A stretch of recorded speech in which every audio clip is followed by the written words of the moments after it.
तो दोस्तों अभी थोड़ी देर पहले मैं देख कर आ रहा हूँ चियान विक्रम की आ चुकी फिल्म कोबरा को। तो भाई कैसी है ये फिल्म, क्या है इस फिल्म की कहानी, क्या इस फिल्म में ऐसा है कुछ खास कि जिसके लिए मुझे आप लोगों से करनी चाहिए बात। चलिए मैं आपको समझाता हूँ इस रिव्यू के साथ। लेकिन उससे पहले मैं आपको देना चाहूंगा गणेश चतुर्दशी की बहुत बहुत शुभकामनाएं और मैं बप्पा मोरिया से आप सभी के लिए प्रार्थना करूंगा कि वो आपके जीवन में सुख समृद्धि और शांति लाए। तो दोस्तों एक बार फिर से आप सभी को गणेश महोत्सव की बहुत बहुत शुभकामनाएं।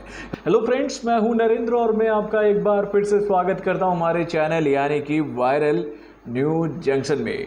तो दोस्तों इससे पहले कि मैं आप लोगों के सामने कोबरा का ये रिव्यू रखूं कि उससे पहले इस फिल्म को लेकर एक बात मैं आप लोगों को शुरू में ही साफ कर देना चाहूँगा कि भैया अगर आप इस फिल्म को ये सोचकर सिनेमाघरों में देखने जा रहे हो कि भाई ये फिल्म सिनेमाघरों में हिंदी लैंग्वेज के माध्यम से रिलीज हुई है कि नहीं, तो भाई इसका जवाब है नहीं। यानी कि भैया पहले इस फिल्म को लेकर ये जानकारी तो ऑफिशियली हम लोग के सामने आई थी कि भैया ये फिल्म ऑल ओवर इंडिया में पैन इंडिया के तहत हिंदी लैंग्वेज में भी रिलीज की जाएगी। लेकिन भाई हाल फिलहाल में इस फिल्म को लेकर यह खबर ऑफिशियली हम लोग के सामने आ गई कि भैया ये फिल्म हिंदी लैंग्वेज में सिनेमा घरों में रिलीज नहीं होगी। और उसके साथ भैया इस फिल्म को लेकर ये जानकारी तो हम लोग के सामने आई थी कि भैया भले ही ये फिल्म हिंदी लैंग्वेज में सिनेमा घरों में रिलीज नहीं हो रही है, लेकिन भैया सबटाइटल के माध्यम से इस फिल्म को सिनेमा घरों में रिलीज किया जाएगा। लेकिन आज जब मैं इस फिल्म को देखने पहुंचा भाई सिनेमा घर में, तो वहां पर सबटाइटल नदारत थे मेरे भाई। यानी कि इस फिल्म को आज मुझे विदाउट सबटाइटल देखना पड़ा, जिसकी वजह से भैया इस फिल्म के डायलॉग्स को समझने में मुझे तकलीफ ही हुआ है मेरे भाई। यानी कि सारे के सारे डायलॉग जो है वो सर के ऊपर से पार हो गए।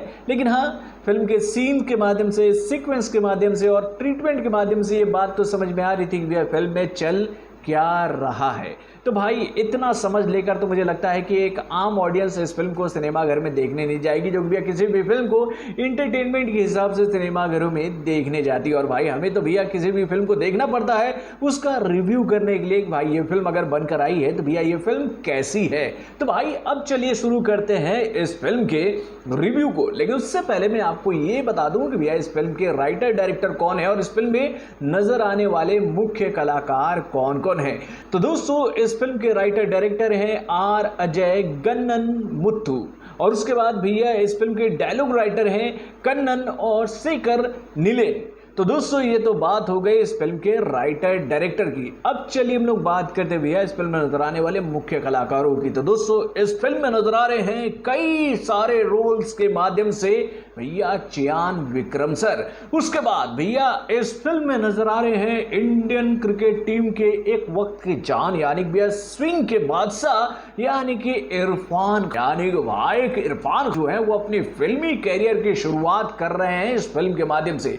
उसके बाद इस फिल्म में नजर आ रही है केजीएफ की जान यानी कि श्रीनिधि शेट्टी। उसके बाद इस फिल्म में नजर आ रहे हैं के.एस. रवि कुमार और रोबो शंकर। तो दोस्तों ये तो बात हो गई इस फिल्म के मुख्य कलाकारों की। अब चलिए हम लोग बात करते हैं इस फिल्म की कहानी की। तो दोस्तों अमूमन ये बात तो आप लोग जानते हो कि मैं अपने किसी भी रिव्यू में किसी भी फिल्म की कहानी को आप लोगों के सामने रिवील नहीं करता, और यहां भी मैं ऐसा ही कुछ करने वाला हूं। और भाई मैं नहीं चाहूंगा कि इतनी खिंची हुई फिल्म की कहानी को मैं आप लोगों के सामने रख दूं। यानी भैया आज जब मैं इस फिल्म को देख रहा था तो मेरे दिमाग में एक डायलॉग आया धर्मेंद्र साहब का कि मुझसे इस फिल्म में ड्रामा है, एक्शन है, रोमांस है, कॉमेडी है, हर वो एलिमेंट है जो कि भी आपको फिल्म में देखने को मिलना चाहिए। और भाई ये जो डायलॉग है ना वो कभी कभी कुछ फिल्मों पर फिट नहीं बैठती है मेरे भाई। और मैं यही शिकायत करना चाहूँगा इस फिल्म के मेकरों से कि भैया अगर आप कोई साइको ड्रामा बना रहे हो, अगर आप कोई थ्रिलर मूवी बना रहे हो, अगर आप कोई भैया साइंटिफिक ड्रामा मूवी बना रहे हो, तो भैया उसमें प्यार मोहब्बत और बहुत सारी चीज़ों को अगर आप थोड़ा सा अवॉइड कर देते ना तो भैया ये फिल्म बेहतरीन हो सकती थी। तो भैया ये खामियां है इस फिल्म की जो शुरू में ही मैं आप लोगों को बताना चाहूँगा कि भैया फिल्म का लेंथ इतना लंबा है कि आप सोचोगे कि अब टूट जाएगा क्या, अब खत्म हो जाएगा क्या, अब खत्म हो जाएगा। यानी कि भैया इस फिल्म के मेकरों ने वो हर एलिमेंट इस फिल्म में डालने की कोशिश किया जो कि भैया ऑडियंस हमेशा फिल्मों में खोजती है। उनको ऐसा लगता है कि भैया अगर इस फिल्म में हम अगर अपने हीरो को रोमांस करते हुए नहीं दिखाएंगे तो भैया हम कैसे गाने बनाएंगे, अगर हम इस फिल्म में थोड़ा सा कॉमेडी सीन नहीं डालेंगे तो भैया लोगों को हम कैसे हंसाएंगे, अगर हम इस फिल्म में थोड़ा सा एक्शन ज़्यादा बढ़ाकर नहीं दिखाएंगे तो ऑडियंस को हम कैसे रोमांचित करेंगे, और उसमें अगर हम थोड़ा सा ड्रामा नहीं डालेंगे तो भैया हम लोगों को इमोशनल कैसे कर पाएंगे। मतलब ये सारी चीजें कभी कभी किसी फिल्म में अगर ठूसी जाती है ना जबरदस्ती, तो भैया उसकी वजह से उस फिल्म को नुकसान ही होता है, फायदा नहीं होता। और भाई ये बात आप इस फिल्म में नोटिस करोगे, यानी कि जब भी इस फिल्म में आप श्रीनिधि शेट्टी को देखोगे ना, तो भैया आपके दिमाग में एक सवाल उठेगा कि भाई इनको बार बार क्यों लाया जा रहा है किसी भी सीन को बर्बाद और चौपट करने के लिए। तो दोस्तों ये तो बात हो गई इस फिल्म के उन मुख्य बिंदुओं की जो कि भैया इस फिल्म को कमजोर बना रही थी। अब चलिए हम लोग बात करते हैं भैया फिल्म की कहानी की। तो दोस्तों फिल्म की कहानी शुरू होती है भारत में हुए एक मर्डर से, यानी कि एक पॉलिटिकल लीडर का मर्डर होता है इंडिया में, और उसके बाद भैया अब्रॉड में भी ऐसा ही एक मर्डर होता है एक पॉलिटिकल लीडर का। और भाई इन दोनों हत्याओं का कनेक्शन कहीं ना कहीं जोड़कर लाया जाता कहां, तो भैया इंडिया के चेन्नई में। यानी भैया कहानी शुरू होती है मेरे ख्याल से उड़ीसा से, और उसके बाद पहुंच जाती है अब्रॉड में। अब्रॉड में भी वहां मर्डर होता है, और उसके बाद श्रीनिधि शेट्टी जो है वो कुछ आर्टिकल्स लिखती है इन दोनों हत्याओं को ध्यान में रखते हुए कि भैया कहीं ना कहीं इन हत्याओं का कनेक्शन जो है ना वो आकर जुड़ा हुआ है चेन्नई में रह रहे एक शख्स के ऊपर, जो कि भैया एक बहुत बड़ा मैथमेटिशियन है। तो भाई वो कौन है, तो भाई वो है हमारे चियान विक्रम, जिनके ऊपर भैया ये बात पॉइंट आउट करने की कोशिश की जाती है कि भैया यही मर्डर कर रहे हैं, इन्हीं के द्वारा मर्डर किया जा रहा है। और भाई जब ये सारी बातें लोगों के सामने आती हैं कुछ दृश्यों के माध्यम से, तो उसके बाद एंट्री होती है इस फिल्म में किसकी, तो भाई स्विंग के बादशाह यानी कि इरफान पठान की, जो कि भैया इस फिल्म में इंटरपोल के एक बहुत बड़े इन्वेस्टिगेटिव ऑफिसर का किरदार निभा रहे हैं। और वो इन हत्याओं के बारे में जानकारी इकट्ठा कर रहे हैं कि भैया इसके पीछे कौन है, मतलब कि वो राज खोलने की कोशिश कर रहे हैं कि भैया ये हत्याएं क्यों हो रही है और इसको अगर कोई कर रहा है तो वो कैसे कर रहा है। और इस तरह से ये कहानी जो है वो आगे बढ़ रही है। तो भाई क्या वाकई में इस फिल्म में ये सारी की सारी हत्याएं जो हैं वो चियान विक्रम कर रहे हैं, और भाई अगर कर रहे हैं तो कैसे कर रहे हैं, और क्या उनके इन हत्याओं का रहस्य जो है वो खोल पाएंगे इरफान पठान। इन बातों को समझने के लिए आपको देखने जाना पड़ेगा इस फिल्म को सिनेमाघर में। यानी भैया ये तो बात हो गई इस फिल्म के कहानी की। अब चलिए हम लोग बात करते हैं भैया इस फिल्म के डायरेक्शन वाले डिपार्टमेंट की। तो दोस्तों नो डाउट इस फिल्म का डायरेक्शन बहुत ही जबरदस्त है, बहुत ही यूनिक है, बहुत ही बेहतरीन है। यानी कि इस फिल्म के डायरेक्टर ने जिस तरीके से अपने हर एक सीन को, हर एक विजुअल को तैयार किया है, हर एक सीक्वेंस को जिस तरीके से ऑडियंस के सामने परोसा है, वो वाकई में काबिले तारीफ है। लेकिन भाई ये फिल्म कमजोर कहां हो जा रही है, तो भैया इस फिल्म में ऐसे कई सारे सीक्वेंस, ऐसे कई सारे सीन्स ठूसे गए जो कि भैया ऑडियंस हजम नहीं कर पा रही थी सिनेमा घर में। यानी कि भैया ऑडियंस ये बात कहती नजर आ रही थी कि भैया पकवान बहुत ही अच्छा था, खाना बहुत ही अच्छा था, लेकिन भैया मीठा भी कभी कभी खतरनाक हो जाता है, नमकीन भी कभी कभी खतरनाक हो जाता है, कभी कभी ज्यादा मसाला भी किसी भी खाने का स्वाद बिगाड़ सकता है। और ऐसा ही इस फिल्म के साथ होता नजर आ रहा है। यानी कि डायरेक्शन भी बहुत ही अच्छा था, लेकिन भाई स्क्रीन प्ले और स्टोरी लाइन की वजह से ये फिल्म बहुत ही वीक हो गई भैया इस फिल्म के लेंथ की वजह से। उसके बाद अगर हम लोग बात करें भैया इस फिल्म में नजर आने वाले कलाकारों की, तो भैया चियान विक्रम को छोड़कर इस फिल्म में नजर आने वाले किसी भी कलाकार ने अपने परफॉर्मेंस के माध्यम से दिल जीतने का काम नहीं किया है। दोस्तों यहां पर मैं तारीफ करना चाहूंगा चियान विक्रम का कि भैया वो इस फिल्म में कई सारे किरदारों में नजर आए, यानी भैया उनके कई सारे रोल आपको इस फिल्म में देखने को मिलेंगे, और वो अपने हर एक रोल में भैया कुछ ना कुछ यूनिक, कुछ ना कुछ नया कर रहे थे, जिससे उनका हर एक किरदार अलग नजर आ रहा था। और भाई ये क्वालिटी है चियान विक्रम की कि भैया उनके सामने अगर कोई भी स्टोरी लाइन रख दिया जाता है, उनके सामने कोई भी किरदार रख दिया जाता है, वो उसको बहुत ही बेहतरीन तरीके से निभाते हैं मेरे भाई। और इस फिल्म में उनके तो एक नहीं, दो नहीं, बल्कि भैया लगभग मेरे को लग रहा था कि 15 से 16 किरदार थे, और वो हर एक किरदार को बहुत ही यूनिक तरीके से अलग कर रहे थे अपने बाकी किरदारों से। और भाई उनके इन सभी रोल्स को देखने के बाद मैं ये बात कह सकता हूं चियान विक्रम के लिए कि भैया ये किरदार चियान विक्रम ही निभा सकते थे। यानी कि इस फिल्म में अगर चियान विक्रम को लिया गया है तो भैया ये डिसीजन बिल्कुल गलत नहीं था। उसके बाद भैया इस फिल्म में श्रीनिधि शेट्टी की तो मैंने तारीफ पहले ही आप लोगों से कह दी। और उसके बाद भैया इरफान पठान को लेकर मैं एक ही बात कहना चाहूंगा कि भाई देखिए ऐसा है कि आप क्रिकेटर हैं, आप बहुत ही अच्छे क्रिकेटर हैं, और आप बहुत ही अच्छे क्रिकेटर थे, और आप क्रिकेट में अच्छा आज भी कर सकते हो। यानी कि कॉमेंट्री जाकर करो, वहां पर आप अच्छा कर सकते हो क्योंकि उसका नॉलेज आपको है मेरे भाई।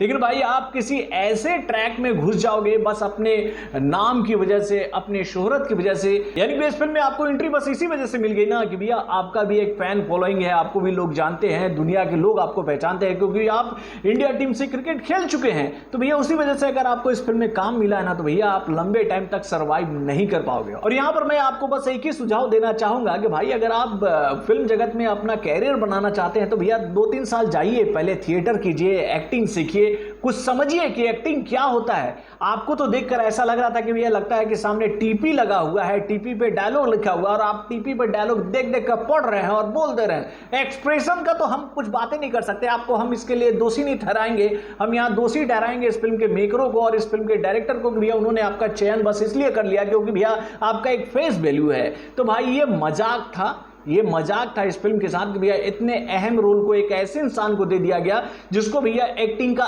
ए नहीं आता था। और इसके लिए जिम्मेदार अगर कोई है तो भैया इस फिल्म के राइटर, डायरेक्टर और इस फिल्म के मेकर।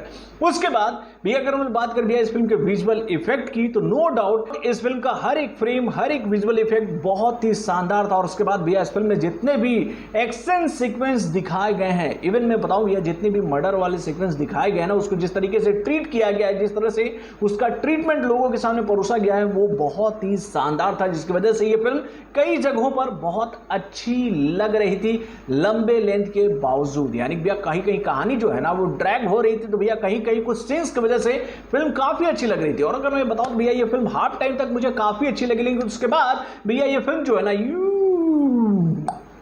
यानी कि भाई एक बात कहना है कि साउथ की फिल्मों को लेकर इस बात का एक ना माहौल बना हुआ है कि अगर साउथ की फिल्म है तो अच्छा होगा, बॉलीवुड की फिल्म है तो बुरा होगा। तो भैया एक बात आप लोगों को क्लियर कर देते हैं, तो भैया आप लोगों को लगता है कि भैया बॉलीवुड में ही केवल बुरी फिल्में बनती हैं, तो भाई नहीं, साउथ में भी बनती हैं मेरे भाई। ऐसी कई सारी फिल्में बनती है जिसको देखने के बाद आपका भेजा जो है ना आउट ऑफ द बॉक्स हो जाएगा। हाल फिलहाल में लाइगर देखे थे ना, खाली उसमें जो प्रोड्यूसर थे ना वो करण जौहर थे, लेकिन उसके मेकर जो थे, उसके राइटर जो थे भाई वो साउथ के ही थे, उसके मुख्य कलाकार जो थे वो साउथ के ही थे, बल्कि उसकी मुख्य एक्ट्रेस जो थी वो बॉलीवुड की थी। तो भैया इस वजह से इस फिल्म के फ्लॉप होने का पूरा ठीकरा जो है ना वो बॉलीवुड के ऊपर फोड़ दिया गया। लेकिन भैया उस फिल्म में साउथ के भी मेकर का नाम जुड़ा हुआ था मेरे भाई।